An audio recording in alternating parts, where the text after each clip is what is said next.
Mirëmbrëma të gjithëve, jeni me sportin KTV. Do ta nisim këtë edicion me një lajm nga handbolli ku bëhet fjalë që në mesjavë përfaqësuesja U17 e Kosovës do të përballet me atë të Maqedonisë në një miqësore ndërkombëtare. Për më tepër do të shohim lajmin në vazhdim.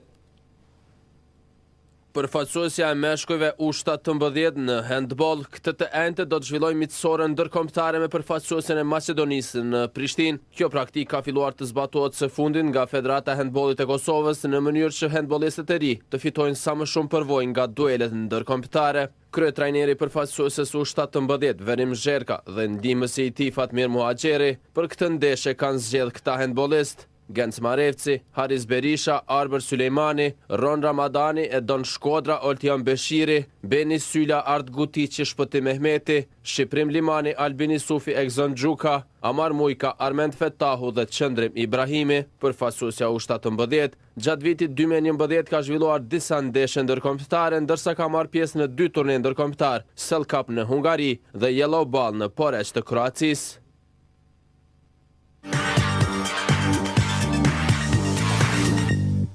Kalojmë në arenën ndërkombëtare ku ju pret një blok i pasur me lajmet e fundit nga futbolli ndërkombëtar. Unë ju lëm me këto informacione, ndërsa ne do të takohemi sërish me sportin qendror të edicionit në KTV nga ora 23:30 deri atëherë. Mirëmbëjtje. Pasi e siguroi vendin e parë në tabelë, Real Madridi kërkon që me fitore ta mbyll vitin 2011. Klubi mbretëror duelin e fundit për këtë vit e zhvillon ndaj skuadrës Ponferradina në kuadër të Kupës së Mbretit. Në fakt, avantazhi është e madrilenët nga se javë më parë me rezultat 2-0 fituan duelin e parë ndaj ekipit nga divizioni 2 i futbollit spanjoll që sonte viziton stadiumin Santiago Bernabeu. Fituesi aktual i Kupës së Mbretit të Spanjës llogaritet favorit për të depërtuar në mesin e 16 skuadrave më të mira në këtë edicion. Krahas Real Madridit sonte zhvillohen edhe 3 duele të tjera. Espanjolli e pret dikur ekipin e elitës së futbollit spanjoll Celta Vigon, me të cilën në ndeshjen e parë barazoi pa gola, ndërsa ndeshje më interesante vlerësohet ajo ndërmjet Sporting Gijonit e Mallorcës. Ishullorët kanë epërsi nga ndeshja e parë fal fitores 1-0. Sevilla, e cila ka triumfuar 1-0 në udhtim te San Roque, pritet ta sigurojë një vend në mesin e 16 skuadrave më të mira, nga se pak është e besueshme se ekipi nga divizioni 3 spanjoll do të jetë problematik për andaluzianët. Të mërkurën vëmendja më e madhe pritet të jetë në Vicente Calderon, aty ku Atletico Madridi e pret Albaceten, e cila ka triumfuar 2-1 në ndeshjen e parë. Për trajnerin Gregorio Manzano, kjo mund të jetë edhe sfida e fundit në krye të klubit madrilen në rast se nuk arrin të kalojë në fazën tjetër të garave. Edhe Bilbao në San Mames synon ta përmbys rezultatin nga ndeshja e parë pas disfatos të cilën ja shkaktoi Oviedo me rezultat 1-0.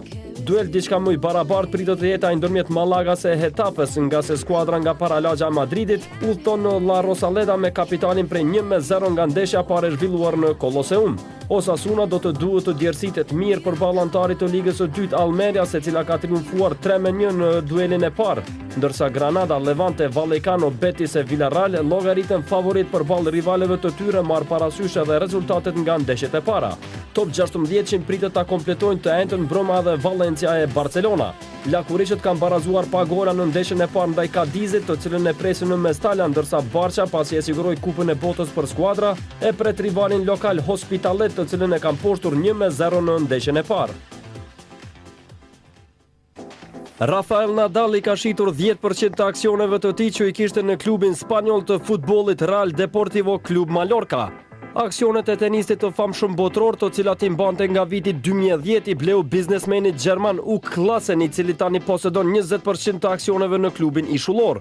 Nadal, i cili njihet si tifoz i madh i skuadrës Real Madrid, vendosi të largohet nga ekipi i qytetit ku edhe ka lindur, pasi që xhaxhai i tij ish mbrojtësi i Barcelonës Miguel Ángel Nadal ishte shkarkuar muaj më parë në kohën kur punonte si ndihmës trajneri menaxherit danez Mihail Laudrup.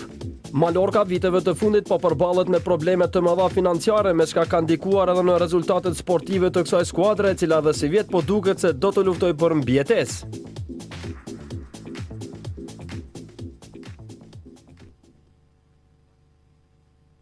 Shtatëmbëdhjetë persona, përfshirë këtu edhe ish kapitenin e Atalantës, Cristiano Doni, janë arrestuar të hënën nga një aksion i policisë italiane lidhur me manipulimet e ndeshjeve dhe basteve. Operacioni Basti i fundit u krye në disa qytete të Italisë, duke përfshirë persona të akuzuar për aferën e basteve dhe manipulimit të ndeshjeve në ligat italiane, të cilat kanë qenë të lidhura me grupet kriminale të bastoreve nga Singapori dhe Evropa Lindore. Arrestimet vijnë vetëm një vit pasi autoritetet sportive në Itali pezulluan dhe dënuan disa futbollistë, përfshirë këtu edhe Donin, i cili akuzohet për manipulimin të së paku 2 ndeshjeve vitin e shkuar, kur ekipi i tij ishte në ligën e dytë. Përveç tij, janë arrestuar edhe disa futbollistë dhe ish futbollistë, një menaxher dhe një ish trajner i klubit nga Liga e 4 e Ravenna. Lideri Premier Ligës Manchester City mund të rrisë përsinë e pikëve ndaj rivalit lokal Manchester United, kur të mërkurën përballet me Stoke Cityn, një fitore në shtëpi e ekipit të Roberto Mancinit dhe një dështim i mundshëm i djajve të kuq në udhëtim ndaj Fulhamit, do t'i mundsonte ekipin nga Eastlands të pret ndeshjet e fundvitit më qetë, por kundër Stoke Cityt, Mancini kërkon përshëndrim të madh nga lojtarët e tij.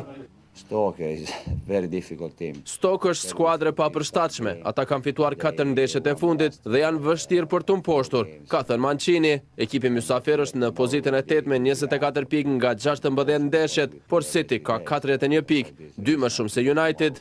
Mancini foli edhe për Tevezin dhe mundësinë e kalimit të tij te Milani. Drejtuesit rosoner po e kërkojnë në huazim gjatë janarit, por Mancini mohoi një gjë të tillë. I hope that we can find a good solution for us, for Carlos. Shpresojmë të gjejmë një zgjidhje për Carlosin. Milani e di se nuk mund ta marrë në huazim, mbas ai do të rikthehet të luajë, por nuk do ta japim huazim 100%, ka thënë Mancini. They want to buy Carlos, I think that for us is okay. Schalke 04 është gjobitur me 12.000 euro për shkak se tifozët e flak të skuadrës gjermane kanë hedhur mjete piroteknike në 3 ndeshje të këtij edicioni, me çka kanë thyer rregullat e Federatës Gjermane të Futbollit. Së pari, tifozët e mbretërve të katër kanë hedhur mjete piroteknike në kuadër të Superkupës Gjermane kundër Borussia Dortmundit.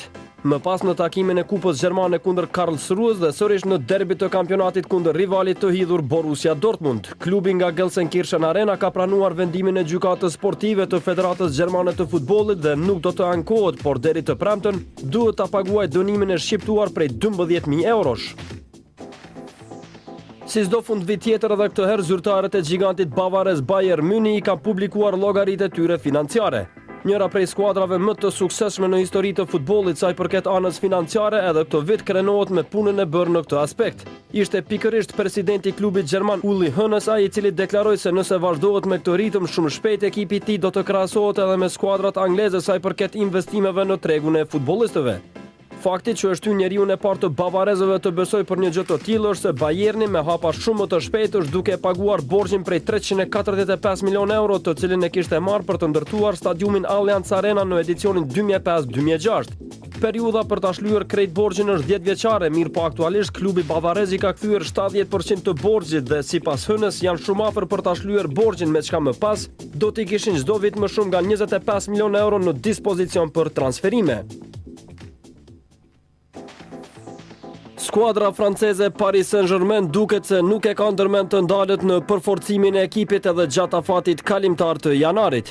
Ekipi parisien është në kërkim të një sulmuesi, ndërsa sipas prestigjozës France Football më i pëlqyeri i drejtorit sportiv të klubit brazilianit Leonardo mbetet antari Valencias Roberto Soldado. Forma jashtëzakonisht e mirë këtë edicion e ish antarit të Real Madridit, Osasunës e Hetafes ka bërë që klubi parisien t'i bëj gati 30 milionë euro për ta realizuar këtë objektiv. Është pak e besueshme se La Curice do të privohen nga sulmuesi i tyre kryesor, edhe pse gjendja financiare e klubit spanjoll nuk është as pak e mirë. Me futbollin të cilin e shfaqin në finalen e Kupës së Botës për skuadra, Barcelona i ka bërë për vete edhe skeptikët të cilët para kësaj përballje mendonin se ky ekip i Barçës nuk është më i miri në botë. Njëri nga ta është selektori aktual i kombëtarës së Brazilit Mano Menezes, i cili të martën deklaroi se futbollistët e Barcelonës janë pa diskutim më të mirët në rrezull dhe na pëlqeu apo jo, ata do të fitojnë edhe shumë trofe të tjerë. Katalunasit e ka nisur këtë stil të lojës para 35 vjetësh dhe më në fund po shihen rezultatet e kësaj filozofie.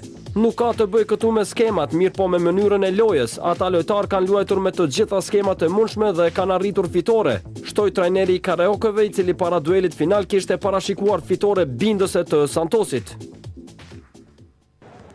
Los Angeles Clippers e kanë poshtur rivalin e qytetit Los Angeles Lakers me rezultat 114-95 në ndeshjen përgatitore parasezonale për kampionatin e ri në NBA.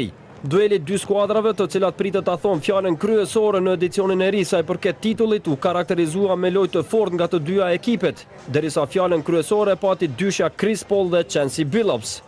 Ish playmakeri New Orleans Hornets, Chris Paul, të cilit ju pamundësua transferimit e Lakersat nga zyrtarët e NBA ligës, shkëlqeu në fanellën e Clippersave duke shënuar 17 pikë, 9 asistime dhe 7 kërcime, ndërsa ndim të madhe pati nga Chauncey Billups me 23 pikë të realizuara. Nga ana tjetër të Lakersat si zakonisht u dallua dyshja Kobe Bryant me 22 pikë dhe Paul Gasol me 16 të tjera. Të dy këto skuadra do të ndeshin edhe të mërkurën brëma, por këtë herë në Madison Square Garden. Krahas këtij dueli u zhvilluan edhe dy përballje të tjera. Atlanta Hawks e mposhti Charlotte Bobcatsin me rezultat 79-77, ndërsa nga ana tjetër Portland Trail Blazers u treguan më të mirë se Utah Jazz me rezultat 110-90.